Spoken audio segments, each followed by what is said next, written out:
this week, Drake and Kanye West, they held a concert around the cause to free Larry Hoover. I was supposed to say Harry Hoover. I'm on some my words today are like mixed. But anyway, the concert happened and I didn't get to see the full concert. I only saw clips. Did you guys get to tune in or see any clips? I just saw a few clips. And I thought, I mean, I don't know what y'all thought, but first I thought it was pretty dope that that they got together and did this concert. First of all, back if we want to rewind back to when they were gonna release their albums, there was all this conversation and all this beef about who's the best and all this stuff. And I remember feeling like I don't know, the beef felt very silly to me. Like it didn't feel like it had enough weight. I didn't really understand the need for it. And of all the ways that Kanye goes into his like crazy like episodes, I don't know, like something about it felt off. And I even wondered if they were in on it together, which I often wonder a lot in rap and hip hop with certain beefs, because in a world where you have people who are literally killing each other, like rappers who are like getting shot in front of their fucking houses or in their communities, right? To think that, I don't know. I just have a conspiracy theory around that. But I do think that whether or not they were faking it in the beginning and something like this was always coming, or if it just really happened organically after they had like a big conversation with each other. I don't know if it was before or after Mozo, maybe, before or after Kanye did the interview with, and oh God, what's the name of Nori's podcast? I don't remember. Oh, But Drink Champs.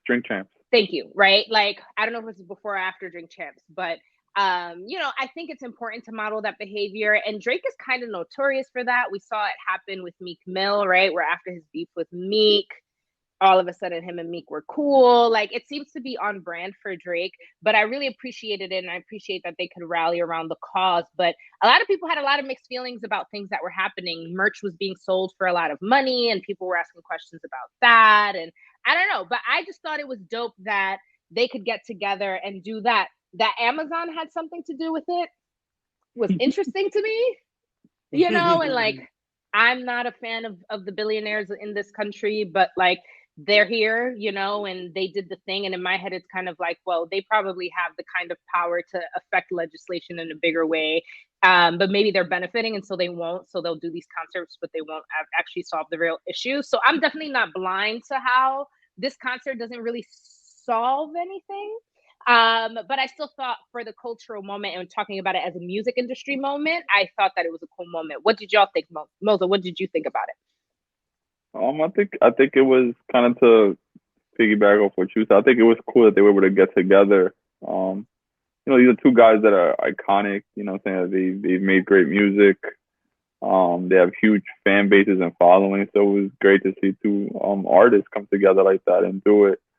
The reason I'm turned off by both of the artists is because it's just, again, a lot of stuff just seems manufactured, seems just not authentic, seems like, Kanye has his own issues, but sometimes, again, we don't know whether he's just saying it to say it or saying it because he wants to sell his latest sneaker. And same thing with Drake. We don't know if Drake is just, Drake has always been like that to me. Like he's not somebody who, like if Drake was, I wouldn't be cool with Drake. Like I just wouldn't, because he comes across as somebody who's just not authentic. You know what I'm saying? Like somebody who's just be the flip flopping all over the place and stuff like that. Yeah. But I do think it was cool to come together for a cause, for a good cause.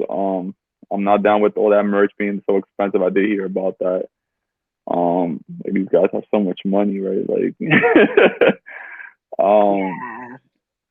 but yeah, I think it was great, and I do think that the beef was never that deep. I think it was something where it was just, again, it was two guys who have been compared a lot, also. And I think when people compare him, and not only that, but also the media and everybody else, they feed into that, right? They want to see that. They want to see them not get along. They want to create this, this beef and make it bigger than what it is, which a lot of times happens. And then it's up to the artist sometimes to feed into it or not feed into it. And some artists don't feed into it and it goes away, or it's not. Some artists, like someone like Kanye, might feed into it even more and be like, yeah, that type of stuff. But I don't think Drake ever wanted to beef with Kanye. Drake is a I feel like Drake, as even though I said what I said about him, he's a huge fan of a lot of artists, and I think that's how he comes across. I think he's a huge fan of Kanye, and I think that him being on that stage, I think meant a lot to him. I think it meant a Right. lot more to Drake than it meant to Kanye. Real, Mm. real, You real. guys, And I go ahead. no, no, no. I wanted to ask you guys because obviously, like, I didn't watch the concert, right? And like, for me, I feel like in terms of both Kanye and Drake, I'm a fan in the sense of like I know they're like hits and like whatnot, but I'm not like a huge like diehard fan of either of them. But knowing what I know of each artist, I don't know that I would necessarily say that their styles are similar. Do you guys, as people who are fans, like put them in the same category as like, you know, when you think of hip hop artists, you think their sounds are similar? To me, not at all. To me, Yeah. not at all. That they're both commercial and have like a lot of commercial stuff, yes. Yeah. That they're underground, not underground, they're like deep tracks, let's call them, that people who are real hip hop fans often fuck with, but they don't necessarily get certain radio rotations. Like when you look at those parts of their catalogs, no, very, very different rappers. I also think that as much as Drake has evolved, I feel like he hasn't. And Kanye, I think, has had more of an evolution career wise. So Kanye is harder to pin as an artist, period, because of how experimental he gets. And Drake is like it's like McDonald's. You always know what you're gonna get. Right. Drake is like the safe guy, right? The safe guy. Like he knows what he does and he's gonna keep doing it, right? Like you'll hear like every Drake album will sound almost I mean it'll sound different depending on the times, right? Like if this but it'll all be curated. It'll all have that right. same. The content of the album would be pretty much the same. You know, it's always the same stuff. When someone like Kanye, he takes risks, he takes chances, he's okay with maybe feeling a little bit uncomfortable and doing something different.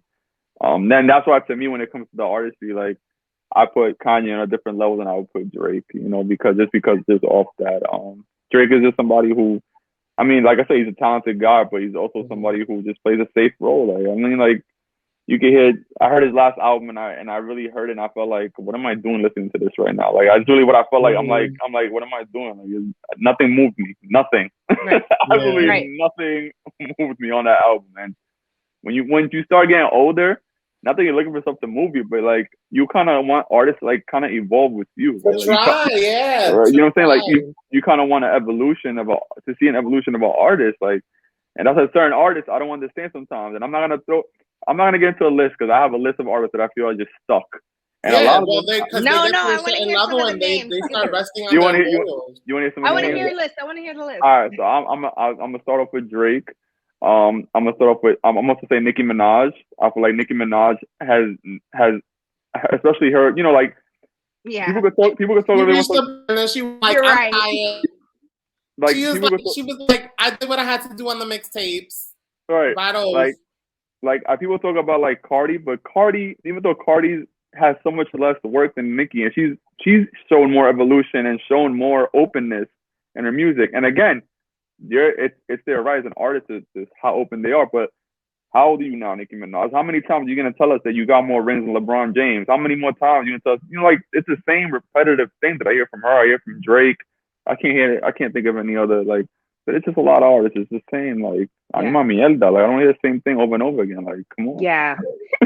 And I will say about Cardi though, like, and I'm actually a Cardi fan more than I am a Nicki fan, but I will say it's easy for us to say that and make that comparison between her and Nicki at a time where Nicki is further along in her journey and have made some of that shit. And if they came out at the same time back in the day, I do think Nicki would have ate the shit out of Cardi, like, period. You know what I mean? And so, like, I recognize that as somebody who still prefers Cardi over Nicki, but I think that part of what Cardi is doing that Nicki did not do in her career, which, by the way, it would be dope if they did a concert for something, for a cause. I think that would be dope, just putting it out there. But I think that Cardi's team has made sure that Cardi is becoming a big TV personality, because you have to remember Cardi came from TV.